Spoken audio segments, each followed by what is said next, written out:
Hi, I'm Sherry Stump. Thank you for joining me today. I'm reading from the devotional book, God's Amazing Grace by Ellen White. Today's reading is June 10, found on page 169. And the title of today's devotion is The Father's Frown. In Luke chapter 22 and verse 53, we read, "This is your hour and the power of darkness." As the Son of God bowed in the attitude of prayer in the Garden of Gethsemane, the agony of his spirit forced from his pores sweat like great drops of blood. It was here that the horror of great darkness surrounded him.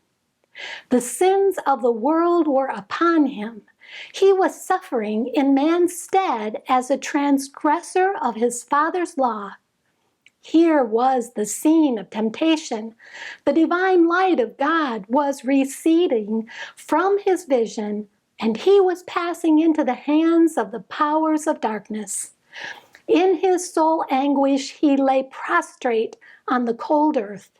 He was realizing his Father's frown. He had taken the cup of suffering from the lips of guilty man and proposed to drink it himself, and in its place give to man the cup of blessing. The wrath that would have fallen upon man was now falling upon Christ. It was here that the mysterious cup trembled in his hand.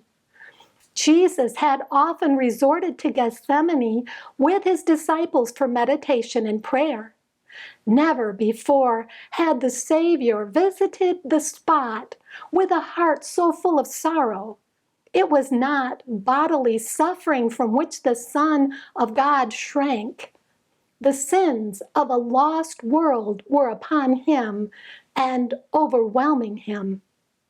It was a sense of his Father's frown in consequence of sin, which rent his heart with such piercing agony and forced from his brow great drops of blood.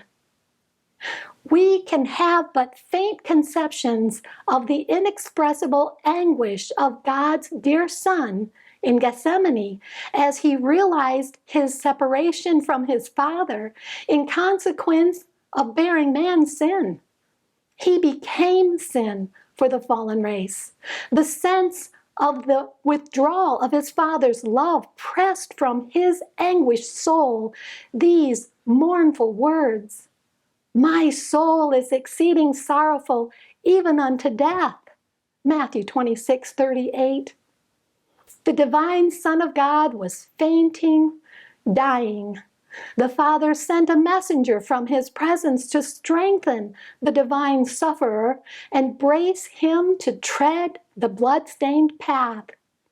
Could mortals have viewed the amazement and the sorrow of the angelic host as they watched in silent grief the Father separating his beams of light, love, and glory from the beloved Son of his bosom, they would better understand how offensive sin is in his sight.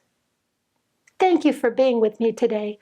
Please join me tomorrow when we'll read about how Christ was forsaken by the Father.